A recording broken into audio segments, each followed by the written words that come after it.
I'm Allie. I am right now a lead instructor and distinguished faculty member at General Assembly, which is a coding boot camp. But I've also had the privilege of teaching a lot of people how to code online through blogging and other forms of content creation. And that's what I'm here to talk about tonight. I'm going to talk about why you should write blog posts, or hopefully more than one. A little bit of a roadmap for tonight. We're going to talk a little bit about my story, how I started blogging, and what it's done for me. We'll also talk about why you should blog and the reasons why blogging can be so transformational.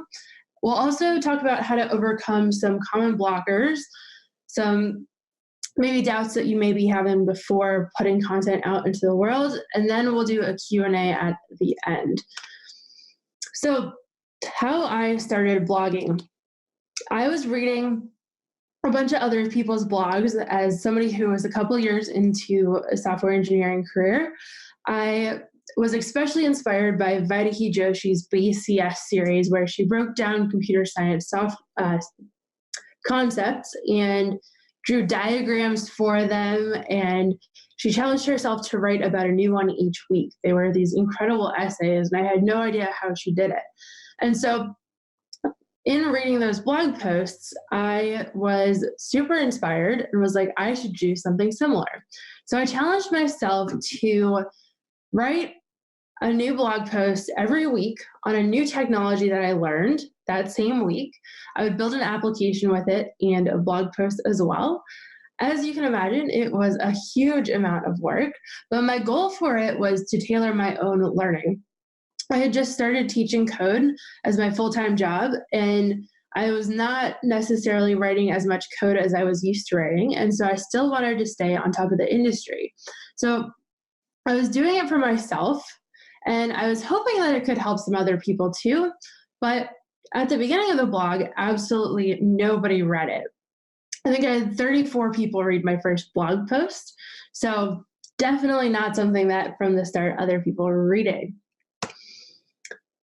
Turns out it was also way too much work. Building an app in something that you've never worked with before is a huge amount of work, and then to write a blog post on it on top of all that is just completely absurd.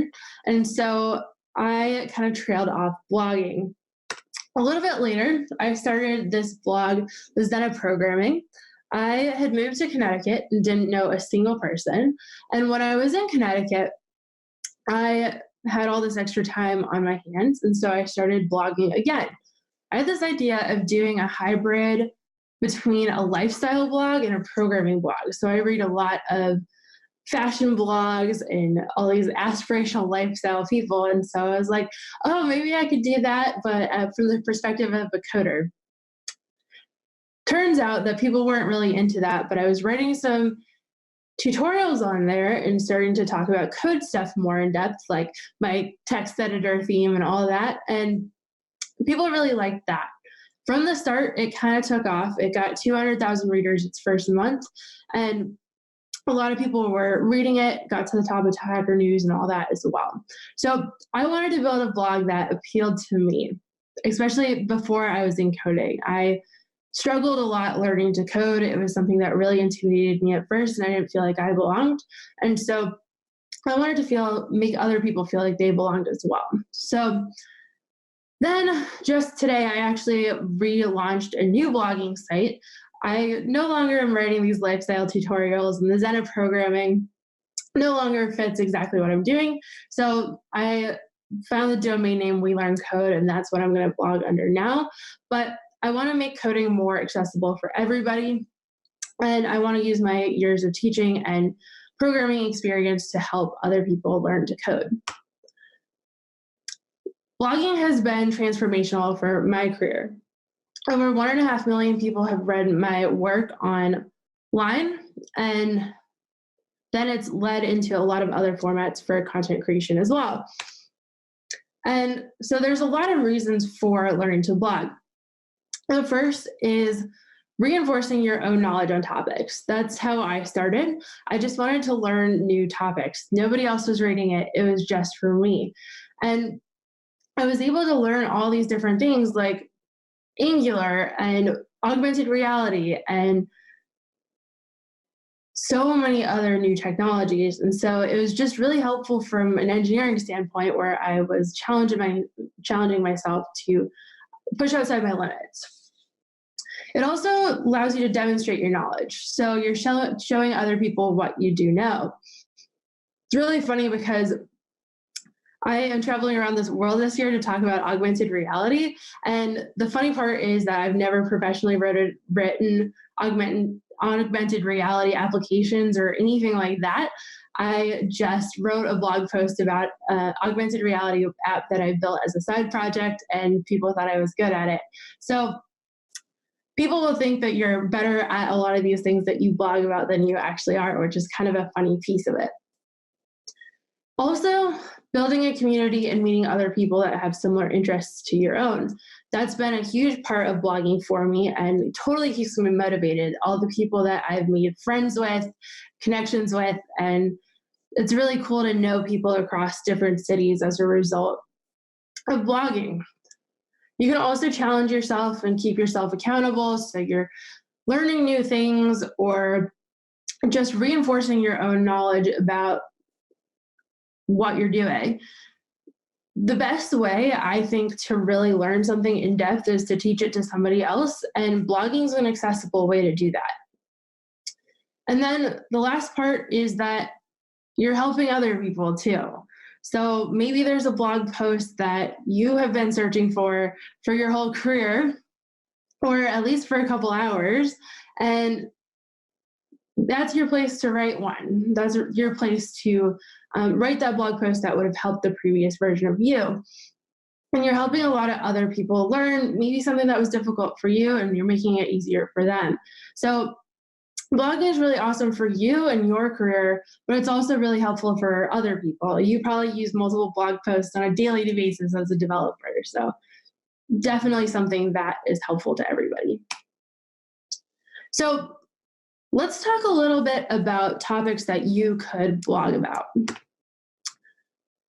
A couple of pieces of advice here. First, a common concern from new bloggers is somebody else has already written about this topic, so I shouldn't write about it. Don't worry about that. You still have a completely unique spin on something. You can explain it in a different way, and it could really click for somebody. Definitely don't plagiarize anybody else's work or anything like that, but don't also worry about totally reinventing the wheel every single time that you write a new post. For example, last summer, I wrote a blog post about an introduction to React. React had already been out for a long time, and I'm sure there were a million beginner React tutorials out there, but still to this day, it's my most read blog post. So even if it's out there, you could still really help somebody, and you have a unique perspective. So don't worry about being totally unique and revolutionary. In addition, write the things that would have helped the past you. I said before that if you're Googling something over and over again and not finding an answer, that's your call to action to write that blog post that could have helped you. If you can't find the Stack Overflow answer or it's way out of date, own that SEO or search engine optimization and write the blog post that would have helped you. You can also reach out to your network. Something I'll do a lot is post a question on Twitter, like, what are you struggling to learn? Or what blog post are you looking for? And people will answer with what they're looking for and what they're trying to figure out. And so you can get a bunch of inspiration from them. You can also check out forum sites, see what people are asking on Reddit or Quora or Stack Overflow or wherever else. And if there's a question that's being asked a lot or getting a lot of momentum but without great answers, that's another great idea for writing a blog post about that. And then also share your story. So you got into programming in a unique way. You probably have unique experiences. You've probably done something a little bit different than other people. Sharing your story, maybe how you got into tech or just some struggle that you overcame, those stories are still incredibly helpful for other people and can motivate them to be a programmer in the first place or just to go further with their career. So share your story. It'll help somebody else as well. It doesn't even have to be super technical.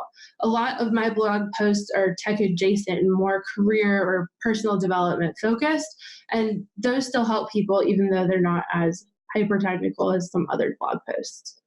Another kind of higher level tip here is to, when you have a blog post idea, write it down then, because I guarantee you when you sit down to write a blog post and you want to think of a topic at that point, you won't be able to think of one. It's really, really difficult to do that. So instead, have a running list of topics that you want to write blog posts about in the future, and then have that list and pull from it when you're looking to write a post. If you get more advanced with this and decide that blogging regularly is something that you want to do, which, by the way, you don't have to do. You can write one blog post and that will still help you and somebody else. But if you want to get more regular about it, you could do something like a content calendar. And so a content calendar has your blog posts in a certain cadence so that you have them all scheduled out before they are released. And that's something that I do now, but it's definitely not something that you have to do at the beginning. Just an idea. So one piece of the puzzle is writing a title. You could write your title at the beginning or the end of the process. I normally do it near the beginning, but up to you.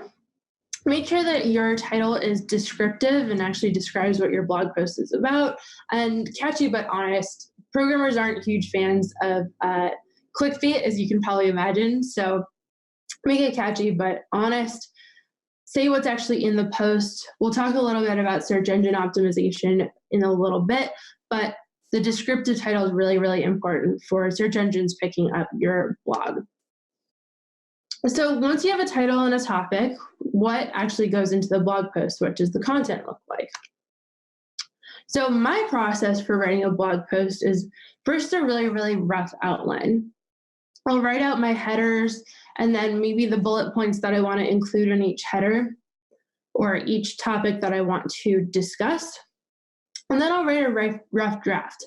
And I don't necessarily write that rough draft in order. I'll just write the paragraphs as they come to me and write code snippets and maybe visuals as well, depending on the type of content that I'm writing.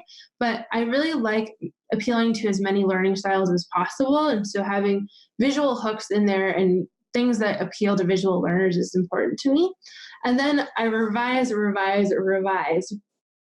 I will write so many drafts of each blog post and go back through it, reordering things and moving things around and making sure that I'm not typoing and all that as well.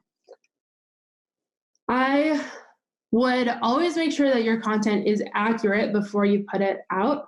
It's not the end of the world if it's a little bit inaccurate, but for the most part, you want your content to be correct. So I will run every single one of my code snippets multiple times to make sure that it's still working. If the tutorial is building a demo or something along those lines, I will make sure that each piece of the demo works, but then also the final product works as well. So making sure that your content is accurate is really important, and doing the research involved to make sure of that is important too.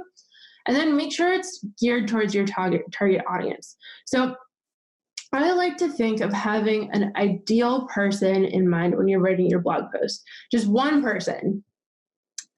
Your blog post probably won't necessarily reach just that person. In fact, your actual audience may be way different than your target audience, but have that one perfect person in mind that you're thinking of when you're writing. For me, it's usually the past version of me. So the girl in the computer science classroom who felt like it was really hard, or the early career developer who felt like I had to learn everything. I am writing my blog post to her. But yours could be somebody totally different. It could be somebody different demographically than you, or something else. So have your ideal person in mind, though, because writing it to that one person in a conversational way is going to feel a lot more personal to your writers, or your readers, especially if you are writing in a more like narrative or conversational way. So I would definitely have that one person in mind when you're writing. Another piece of advice is to not use walls of text. Nobody wants to read an essay. It's just not very interesting and not very engaging, especially because people mostly just want to look at your blog post, get their answer, and then pull out of it. They don't want to be sitting there for half an hour getting detailed background information about absolutely everything, it's probably just not going to be all that interesting to them. They would look for a book instead. The blog posts are for short answers for the most part. So make sure that if you do have a lot of text, which is totally fine, you break that up. So you add headers in, you add images, you add code snippets. All of those things are going to make it more interesting. I would say if you try to make your content skimmable, so if you look through the blog post and just scroll past it really, really fast, you can still gain something from that blog post, and you can see some differentiation in it as well. There are different levels of content and different headers and all that. A more advanced thing is to identify keywords for search engine optimization. So when you're starting to write your content, you're trying to put certain keywords in. Don't keyword stuff. So keyword stuffing is taking a bunch of keywords and jamming like the first paragraph and the headers with those keywords, and don't have a bunch of keywords that you're trying to use. But if you have a couple terms that you think that people are searching for and you want people to search for to find your content, that is something that is beneficial and can make it so that more people read your posts. So if, for example, you're interested in writing a beginner React tutorial, you would maybe do React introduction, React state and props for beginners, something along those lines. That would be what your people are searching. And the optimal post length is 1,500 words, but that's not at all a hard and fast rule. Your content can be way longer or way shorter depending on the type of post that you're writing, how much content you want out there. It's just 1,500 words is like technically the best for Google, I guess, but it's totally up to you how long it actually is. I love Grammarly. Grammarly is an automated tool that helps you proofread your writing for you. I have the pro version, but the free version is incredible as well. It will both edit your content from a grammatical and spelling point of view, but it also will give you advice on the level of writer or reader that you're writing to and all that as well. So that's really helpful. And then there's also this editor called the Hemingway editor, and it will tell you that your sentences are too complex. This one is super, super picky, and it's so hard to pass the Hemingway editor. So I wouldn't worry too much about being perfect there, but it's another really great automated tool for proofreading because I know that I miss so many things as well. I released an ebook today, and I am just getting so many DMs about spelling errors and stuff, even though I did use Grammarly. So I like having automated tools to proofread a little bit for me. Okay, so the third part in the process is actually pressing the publish button and sending your content out into the world. So there are a lot of places where you can publish blog posts. My favorite, and where I started for the most part, is Dev.to. They're really incredible because they will hype up your blog posts for you. I used to work for them, so I am a little bit biased, but they're a really, really awesome company from a lot of standpoints. They make sure that the community is really inclusive and constructive as well, because there are a lot of people out there that can be kind of nasty on the internet, and they try to tone that down a lot. So it's really encouraging for new writers to not have to deal with trolls too much. And plus, they have a really great front page algorithm. So even if you don't have a bajillion followers, they can boost your content for you on there if it's really strong or something that's interesting. So Dev.to would be my first choice of places to publish. There's also Medium, which I think is probably less popular for developers right now, but back in the day it was really popular, and they had a bunch of publications on there which have mostly moved off. So those publications, mostly Free Code Camp and Hacker Noon, were the biggest ones. And so they both have their own sites now if you're interested in publishing to more places. And then the last one is your own site. So making your own blogging platform. My recommendation, though, would be to actually not start your own blogging platform from the start, which I think is really a controversial piece of advice. I think that building your own blogging platform is a huge amount of work from the start, especially to get it how you want it. And getting all the bells and whistles that you would want from that blogging site. And you don't even know if you like blogging yet. You don't even know if this is something that you're going to stick to. So instead, I would write a blog post and post it to Dev.to or Medium or one of those other sites. And I think that that would be a really great start and a great place to write your first couple posts until you know that it's consistent. My other piece of advice for cross-posting, if you do have your own site already, is to use a canonical URL. So a canonical URL is something that tells Google that nobody's plagiarizing from you. So if you have a bunch of duplicate content on Google, it thinks that some is plagiarized. And so if you use this canonical URL, it tells it that this is the original source, send the SEO to there, and that makes it so that it's actually beneficial for your own site's SEO to cross-post rather than the vice versa. So I really like cross-posting. It's something that I continue to do and probably will in the future as well.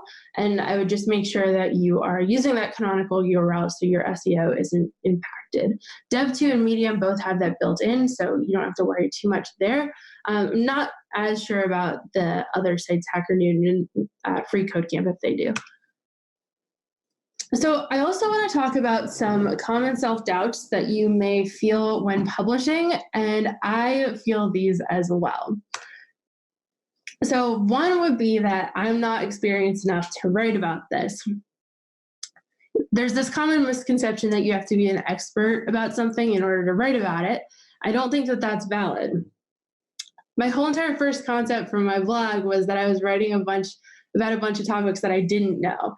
And writing from a beginner's perspective or even an intermediate perspective gets you way closer to the learning process. You still remember all those really tricky things that held you up when you were learning and all those roadblocks and all that. And so that perspective is still really valuable and will probably help somebody else that's closer to starting out as well. So you may feel like you're not experienced enough, but you probably are. If you know enough to write code in it and enough to build a demo, then you're probably good to go there, as long as you're not claiming to be an expert or lying or anything like that in the post. Another piece is, what if my code is wrong or I got a detail wrong? And it's not something that you want to happen, but it's something that 100% happens and is going to. I've had so many bugs in my code that I've published. I've had so many typos and all of that published out into the world. And that's a learning experience in itself, right? So if somebody leaves you a comment telling you that it's incorrect, then that's an opportunity for you to grow and you learn from that. I love having technical critiques of my posts because it's making me grow and it's showing me the best way of doing things. So it's definitely not the ideal and not something that you want to happen a lot. Like, make sure that you're proofreading and running your demos, but it happens. It happens to all of us that you may have a piece of code that's wrong. It's not the end of the world. Don't let that stop you from putting out content. What if people are mean on the internet? So this is something that I get to deal with a lot. Definitely not the most fun thing that you will ever deal with, but it's definitely something that comes with content creation. I will say that it didn't happen to me for a long time. And especially, I think that was because I was mostly posting to Dev and Medium, and I still don't have any issues posting there really at all. The bigger issues come in when your blog post gets syndicated to like Hacker News or Reddit, at least in my experiences. When they get pushed to those types of sources, then the wider internet can be a little bit nasty sometimes. So some advice for dealing with that is to, one, don't take it personally. It says a lot more about that person than it says about you. And it also isn't really coming from a happy place from them. Like, super, super happy people aren't sitting in their basement trolling people on the internet. Know that they're probably going through something that's making them do that to you. Something that really, really helps me psychologically deal with it is I will write out responses to them and send them to friends, maybe like screenshots, and then delete them. Like, don't respond to them publicly for the most part. And sometimes I do, but for the most part, like 99% of the time, I try not to respond to things because it just causes more controversy and pile-ons and stuff like that. And it's not fun to deal with. So instead, I can write my witty response, take a screenshot of it, send it to a friend, but not have it go out into the world. Because responding to stuff, I think, does bring some closure to it, but you don't actually have to send that to that person or deal with them anymore. So that's what I would say about people being mean on the internet. Also, like muting, blocking people and all that too, depending on what platform you're on. So people can be mean, but it doesn't say anything about you or your content. It's just them. Everybody has different preferences. You can't please everybody, which is something that I'm having to learn a lot myself, but you can't make everybody happy, and that's just the way it is. You are helping so many more people than would ever dislike your content as well. For the most part, it's going to be overwhelmingly positive. There are just going to be a couple naysayers for sure. Even though it can maybe feel like there's some negativity, it's usually way more positive than negative. Okay, so then another piece of the puzzle is where to actually get readers. So you actually publish the post, so exciting, and now you have to get people to read it. I will also say in this that everybody's goals are so different from blogging, and your goals can totally leave the whole readership thing aside. Like, you don't have to worry about getting readers if you don't want to deal with that side of it. Don't worry, still totally valid. And I will also say that a different goal for it could be that you are mostly writing to send to future employers and having a great blog there. And so that's totally valid as well. So you're not writing for a broader audience, you're writing for a more narrow one. That's totally okay. But for a lot of people, their goal is to build up a readership, build up a personal brand or whatever, even though I think that's kind of corny. But there are different strategies that you can use to build up a stable readership. So the first thing is to be consistent. That's easier said than done, but consistency is going to make it so that people are looking for your content at the same time. They know where to look for you. They know when to look for you. And consistency doesn't mean daily new content. Consistency can mean quarterly new content, just on the same day each quarter. It can mean monthly new content. It can mean weekly new content. That's totally up to you. When I was really building and growing, and before social media had kind of grown, I would blog every single Monday morning first thing. And people would know to look for my content those Monday mornings. And so I think that led to a lot of early momentum. And now I'm awful about this, especially right now with my life going in a million directions. And so don't feel like you have to do every single one of those things. It's okay, but consistency can really, really help in building a consistent reader base. Building a newsletter. This is also something that I have not been the best at prioritizing, but Kent, who's talking after me, has really done an amazing job at building a great newsletter and getting a lot of people on his email list. And having an email list is like the most valuable thing that you can have as a content creator, because you have complete ownership of it. SEO and social media, their algorithms can change, and overnight you can completely lose that, whereas your newsletter or your email list, you own that. And so having the people there to email when you have new content, that's a really stable source of readership. Hard to build. I can talk more about that in the Q&A if you want, but that's a piece of it as well. Another piece, this doesn't help you necessarily build a readership explicitly, but use an analytics tool to see where your people are coming from, what they're actually reading, like what blog posts are popular, which are less read. Some of that comes down to luck, but some of it means that people are really liking this certain type of content. People are maybe not reading this type as much. So using an analytics tool to kind of analyze what you've already written can be both motivational, because you can see it growing and see that people are actually reading your stuff, but it's also interesting for targeting your audience. I talked a little bit about cross-posting, but that was huge for me. A lot of my reader base has come from Dev.to, at least the initial one. So I would highly recommend starting writing on a platform like that to start building your audience there. You could also post to other people's blogs. CSS Tricks and Smashing Magazine are two that are really big in our field, but there are others as well. So you could post on there. There's application processes for both of them. And so you can reach out and ask to write for them and build a little bit of a platform there, just because they've got massive, massive audiences in themselves. And so that can maybe carry over to your own blog as well. You can also link to your other posts within your post. So a couple ways of doing this, maybe some more organically than others. So you can link like, this is a React tutorial, but if you don't know fundamental JavaScript, go read my JavaScript fundamentals blog post and come back to this. Something along those lines. You can also do it a little bit more explicitly, maybe near the end, and say, if you like this post, here are 3 other blog posts that I've written. Go read those as well. You'll probably like them. Another one is social media. There are a lot of different social media platforms out there. I would say that Twitter is by far the best within our field for getting readership. So I would definitely focus on that. There are lots of strategies for growing Twitter. My thing that when I was starting out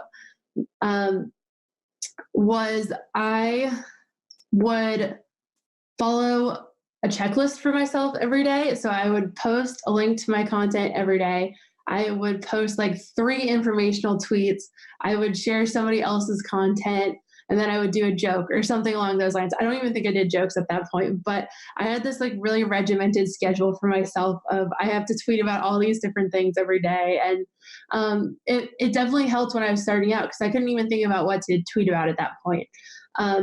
And I'll also say that it becomes exponential as well, the growth on social media. So getting to 100 followers took me years and years to do. Getting to 1,000 followers took me a year to do.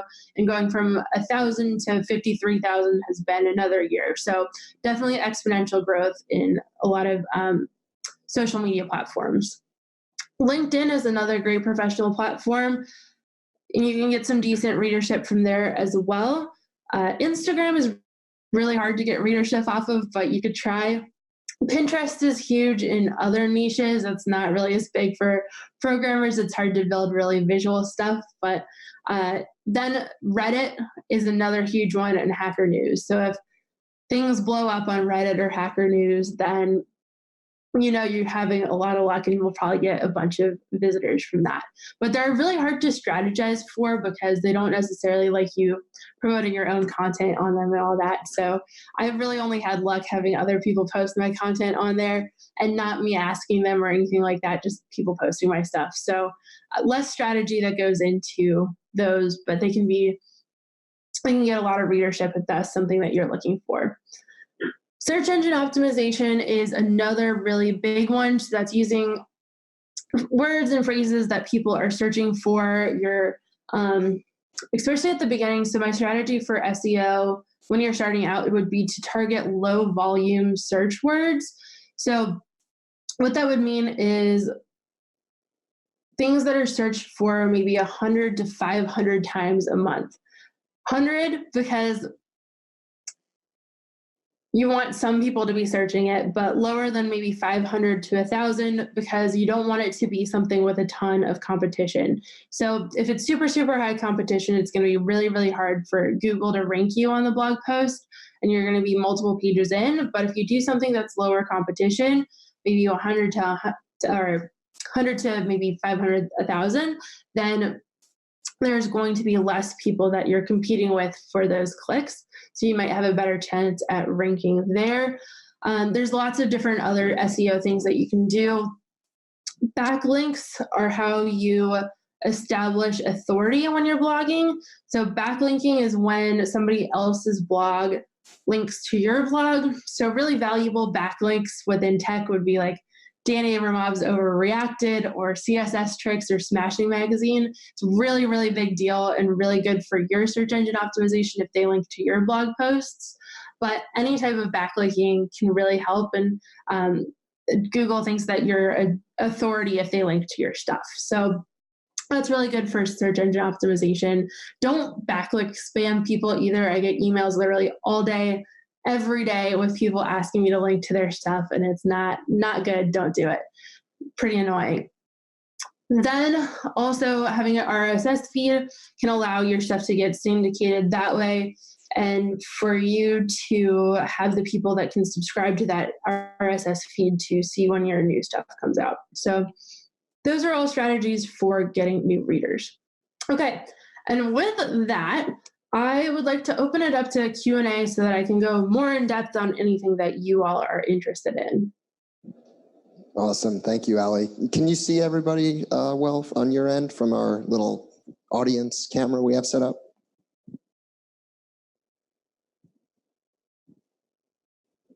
Okay. Does anybody have a question for Allie?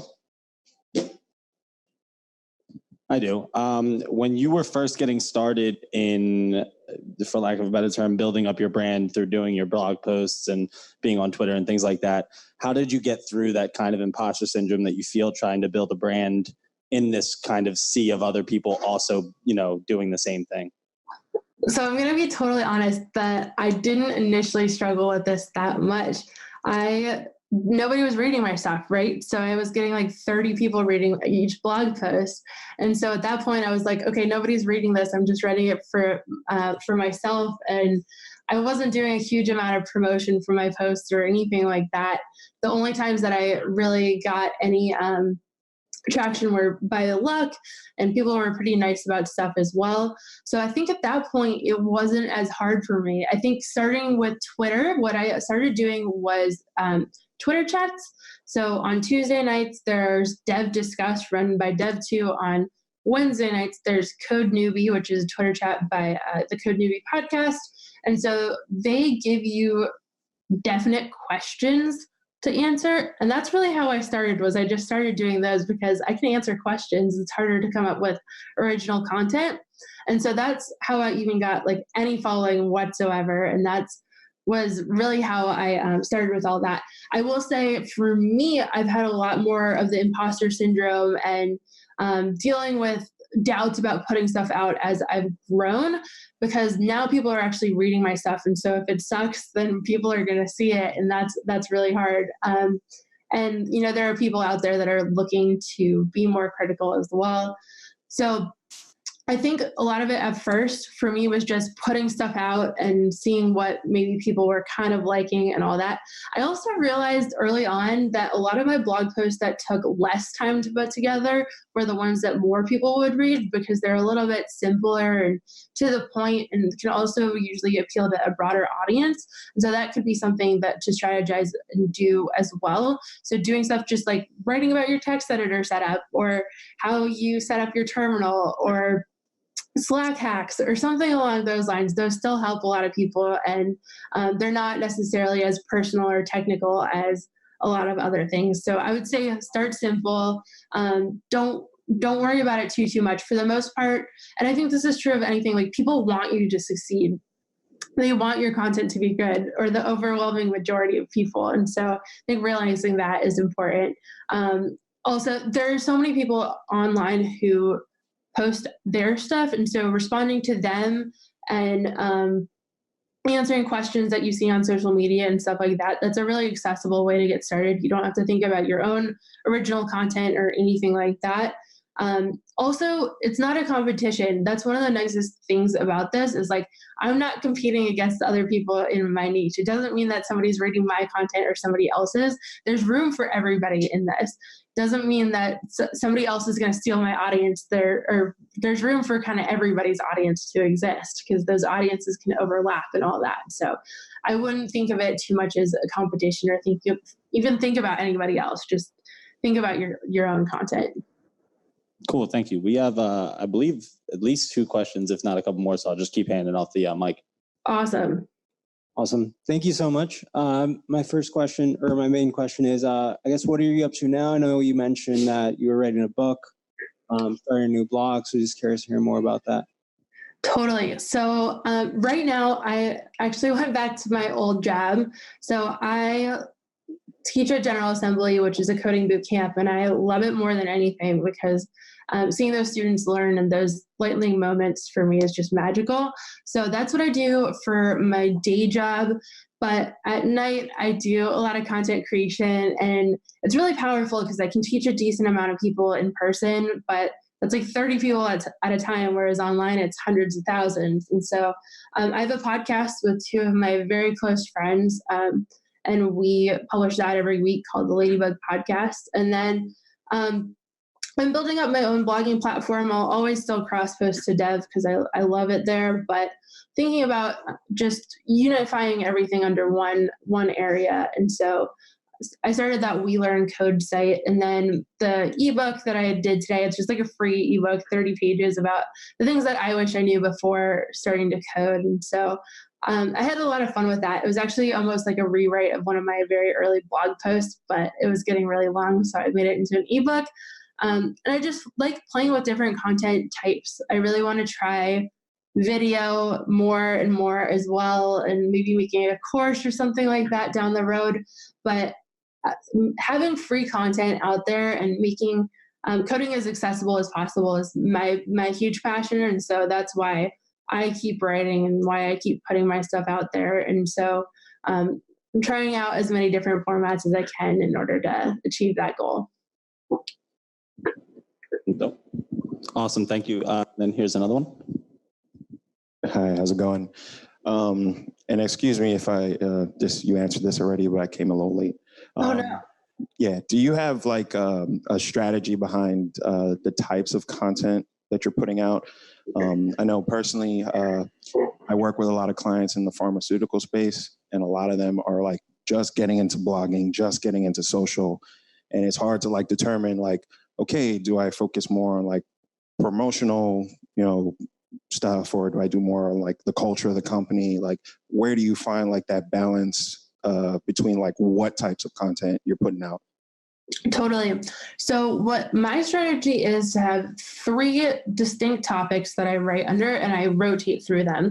So I'll start with one topic, then the next, then the next. I haven't been great about putting out content recently, just been going through a lot of life stuff. But what I try to write is I do one technical post. So that's a tutorial or some deep dive into something technical, something along those lines. That's one post. Then I try to do one career post. So how can you get a job doing this? Or how do you establish your personal brand? How do you be productive? So that's one bucket. And then the third bucket is the kind of mental side of programming. Like, how do you do problem solving? How do you deal with imposter syndrome? How do you deal with all those types of things? So I have those 3 distinct bins of content and try to rotate through them. And I like that because it allows me to hit on different points. And it also makes it more manageable. Like the technical stuff takes years to write. Like those blog posts take me disgusting amounts of time, whereas the other 2 are a little bit quicker. They still take a while, but not quite as much. And so if I can keep that rotation up, it makes it a little bit more manageable for me. And then also people know what they're getting. Like there's this unified theme that most of my content is mostly beginner focused just because they're who I teach during the day. And so I feel like I have a good voice for that. But then on top of that, I am differentiating it enough that I have multiple things I can hit on and multiple topics that I can keep writing about. I'm not going to run out of things to talk about at some point. Awesome. Do we have any more questions? We have time for about 1 or 2 more. I have one. Hey, Allie, it's Ryan again. Hey, what's up? Hey, I had a quick question for you. Obviously, you've been creating quite a bit of content for a long period of time. Can you just talk about how you sort of like schedule your time or go about producing such a mass amount of content on a consistent basis as opposed to like fits and starts? Yeah. So for me, it's all about batching. And what batching it is doing a bunch of similar content all at the same time. So I will write like multiple blog posts in one weekend so that I have a bunch of pre-written content there. And then it's just having the guts to put it out. And then I will do the same. My podcast, we record like 4 episodes all at once and then send them off to the editor and have them all pre-recorded there. Same thing to some extent for Twitter. For the most part, a lot of my tweeting is live, but for a while I was writing a bunch of tweets at once and then scheduling them in or releasing them at different times as well. So a lot of that productivity is really helpful for me because if you're in one mental space, especially when you're doing creative work, then you don't have to go too far outside of those bounds. And it's pretty nice to be in that one space and just be able to be productive in that one area.